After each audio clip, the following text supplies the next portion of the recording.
30 वर्षानंतर असा दुर्मिळ योग येत आहे की पुरुषोत्तम मासात सोमवती अमावस्या येत आहे। यापूर्वी हा योग 1996 मध्ये आला होता। बघा, पुरुषोत्तम मास दर 3 वर्षांनी येतो आणि या 3 वर्षानंतर येणाऱ्या मासामध्ये सोमवती अमावस्या येणे अत्यंत दुर्मिळ आहे।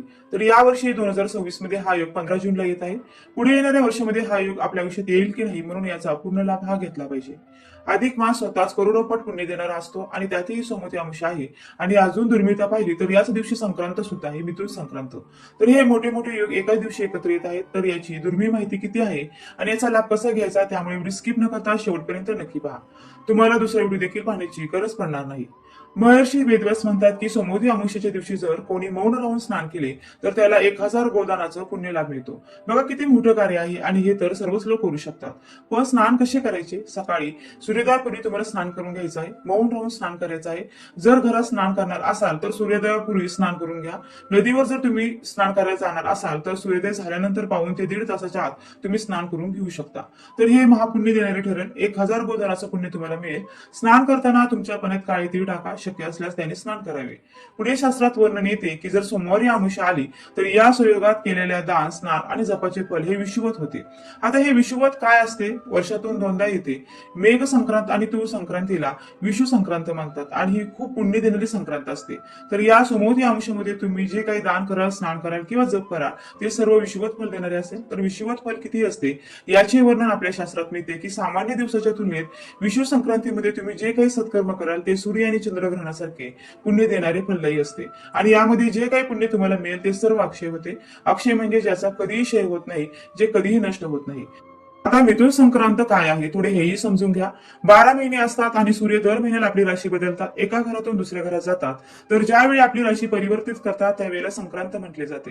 पण हा एक महिना असा येतो पुरुषोत्तम मासाचा ज्यामध्ये भगवान श्रीहरी कधीही आपली राशी बदलत नाहीत। हा संक्रांत विरहित महिना असतो, पण हा पुरुषोत्तम मास याच दिवशी संपत आहे, अमावस्येच्या दिवशीच 15 जूनच्या दिवशी। तर याच दिवशी संक्रांत सुद्धा येत आहे।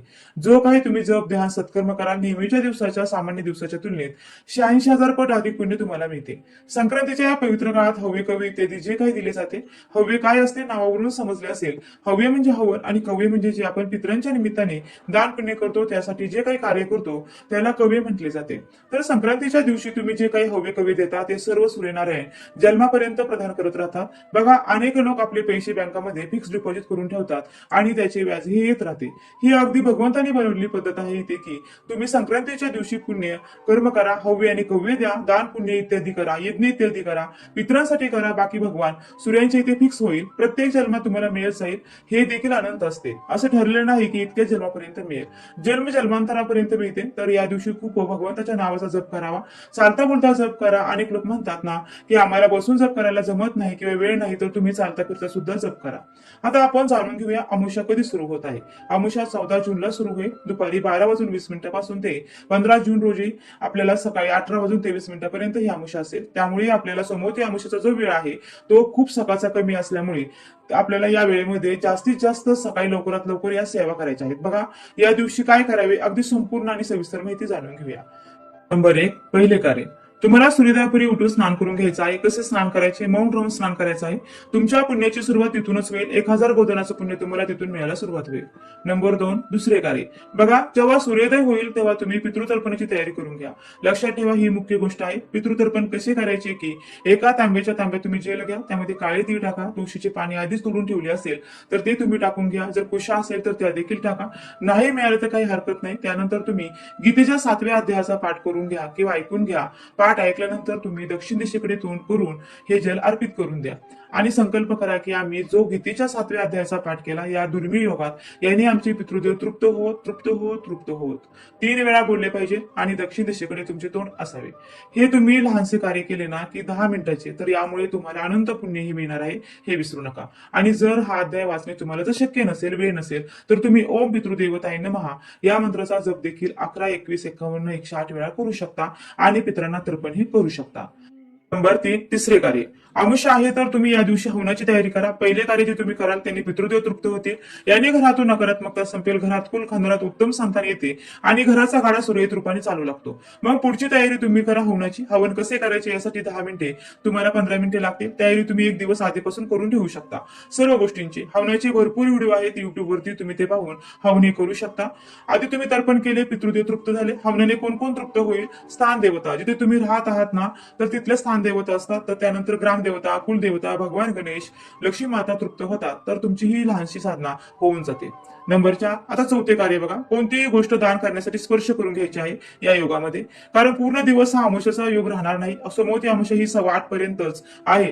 तर तुम्ही या युगात एकतर धन काढून घ्या आणि आम्ही इतके दान करत आहोत, नंतर तुम्ही दान करू शकता.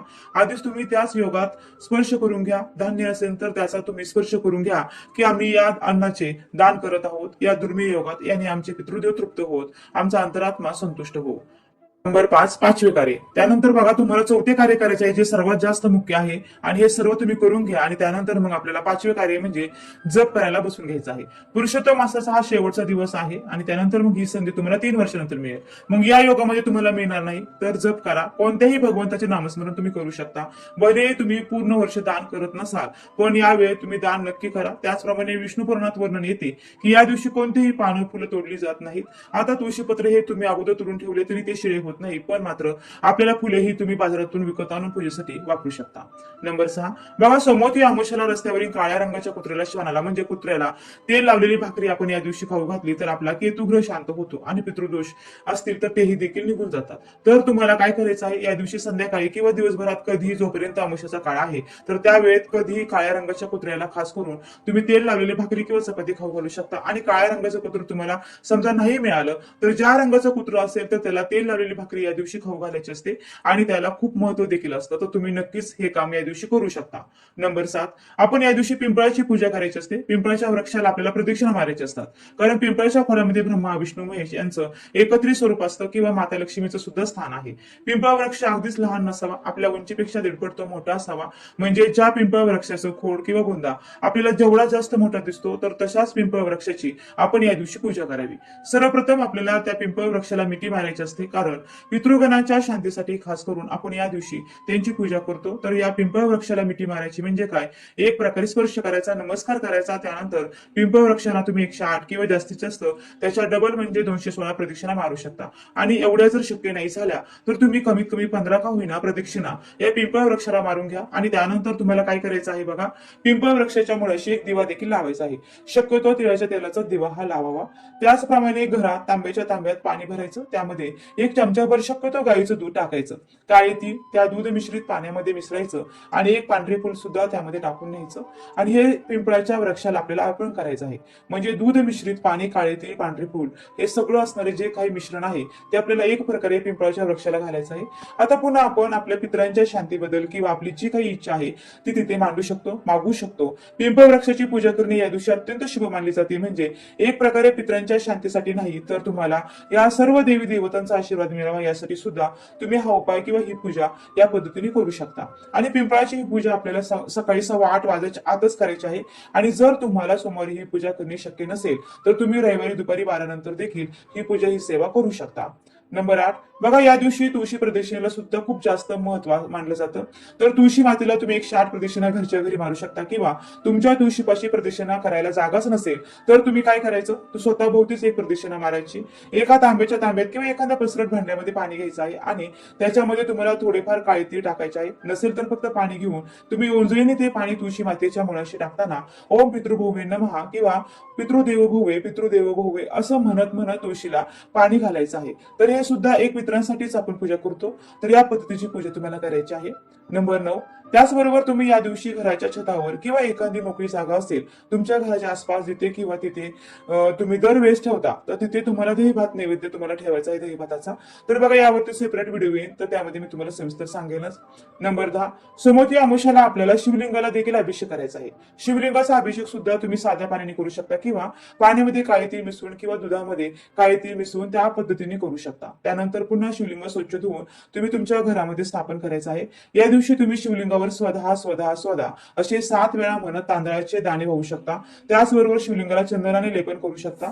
चंदनाने लेपन केल्यामुळे सुद्धा आपल्या संपूर्ण घराला शांती लाभते. पितृदोषापासून सुद्धा आपलं रक्षण होतं असं म्हटलं जातं. अशी ही धार्मिक मान्यता आहे. अजून सांगायचं झालं तर ज्याच्याकडे शिवलिंग नाहीये पण खंडेराव महाराजांचा टाक आहे तर त्यांनी टाकावर अभिषेक केला तरी पण चालेल.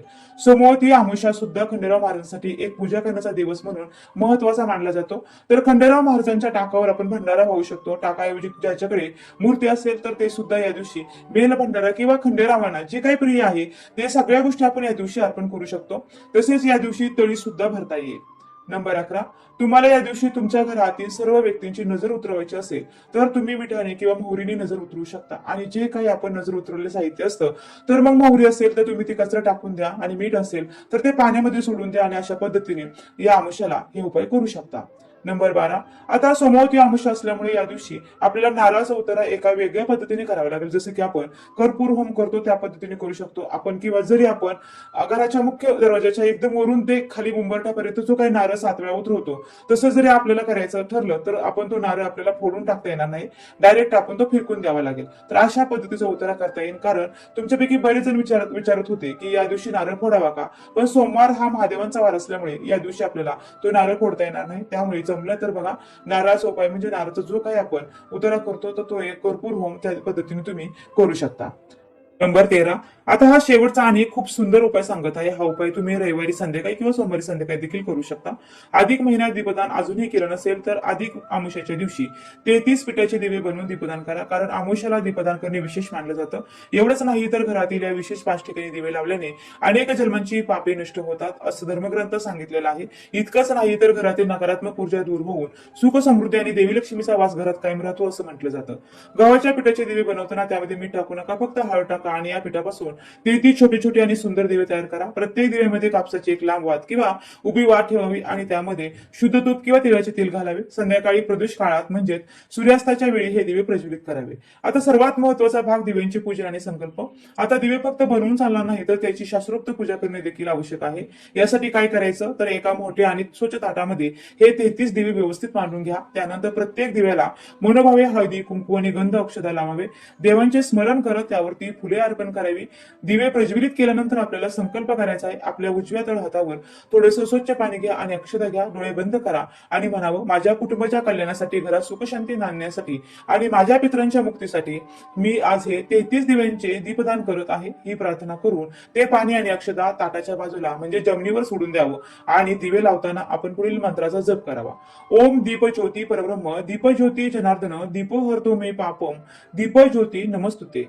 आता जर तुम्हाला हा मंत्र म्हणणं कठीण वाटत असेल तर अगदी सोपा आणि तितकाच प्रभावी मंत्र म्हणजे ओम पितृभुवे नमः हा मंत्र म्हणत आपण संपूर्ण दिवे प्रज्वलित करावे. 33 दिवे जमले नाहीत तर 1, 5, 11 किंवा 21 दिवे लावा आणि अधिक महिन्यात 21 दिव्यांच्या दीपदानाला सुद्धा तितकंच महत्व आहे बरं का. आता हे दीपदान नक्की कुठे करायचं तर हे 33 दिवे तुम्ही तुमच्या घरातील पाण्याच्या ठिकाणी तसेच जवळच्या मंदिरात किंवा नदीकाठी जाऊन दीपदान करू शकता. नदीकाठी दीपदान करणे अत्यंत श्रेष्ठ मानले जाते. तसेच हे दिवे तुम्ही एखाद्या गरजू व्यक्तीला दान म्हणून देखील देऊ शकता.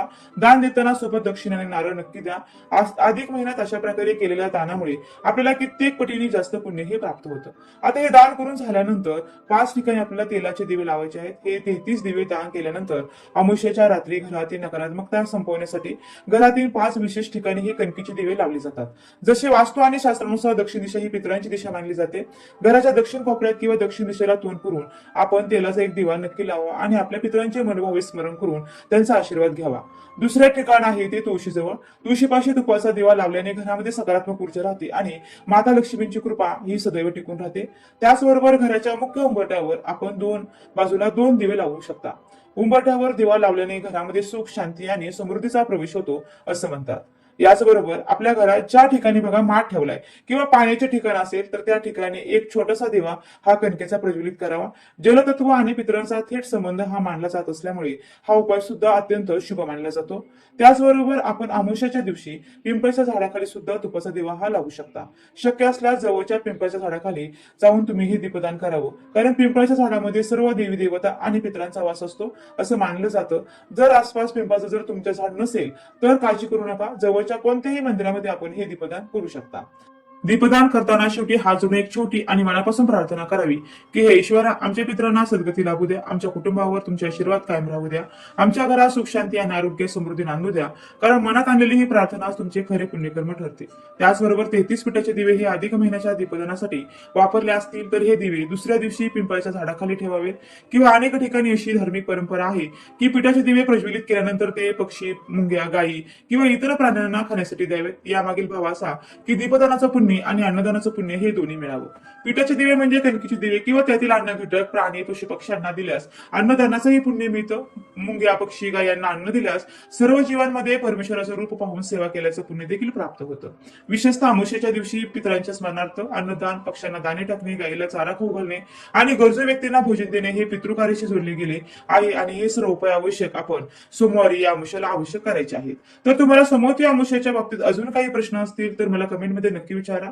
या तिथीचा पूर्ण लाभ घ्या अशी मला आशा आहे. आणि आता आपले कर्तव्य समजून व्हिडिओ इतरांपर्यंत देखील पाठवा, इतरांपर्यंत देखील पोहोचवा, जेणेकरून हा दुर्मिळ प्रसंग आपल्याला आयुष्यात जेव्हा मिळाला आहे तर याचा आपण सर्वांनी मिळून लाभ उठवावा. सर्वे भवन्तु सुखिनः. सर्वांचे मंगल, सर्वांचे भले. व्हिडिओ आवडला असेल तर व्हिडिओला लाईक करा, चॅनलला सबस्क्राईब करा आणि व्हिडिओ शेवटपर्यंत पाहिल्याबद्दल अगदी मनापासून तुमची खूप खूप आभारी आहे. धन्यवाद. श्री स्वामी समर्थ. रामकृष्ण हरी.